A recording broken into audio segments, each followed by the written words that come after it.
Hey everyone, and welcome back to the channel. Today we're re-diving into one of the oldest and most tragic stories ever told, the story of Cain and Abel.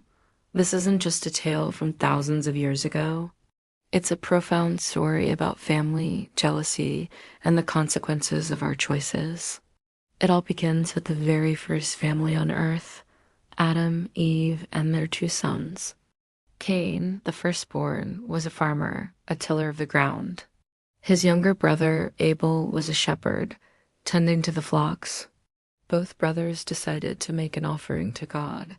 Cain brought some of the fruit from his harvest, while Abel brought the best parts of his firstborn lambs. Now, the scripture tells us that God looked with favor on Abel and his offering, but on Cain and his offering, he did not. We aren't told exactly why, but it might have been about the attitude of the heart. Cain's reaction was immediate and intense.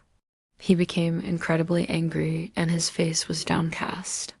Seeing this, God spoke to Cain. He asked him, "Why are you angry? If you do what is right, will you not be accepted? But if you do not do what is right, sin is crouching at your door.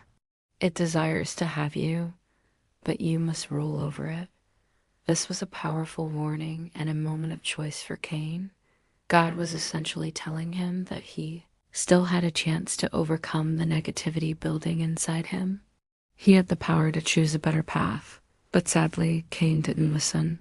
He let his jealousy and rage consume him. One day, he invited his brother Abel out into the fields. And there, in an act that would echo through history, Cain attacked and killed his own brother. This was the first murder. Afterward, God asked Cain, "Where is your brother Abel?" Cain's famous reply was, "I don't know. Am I my brother's keeper?"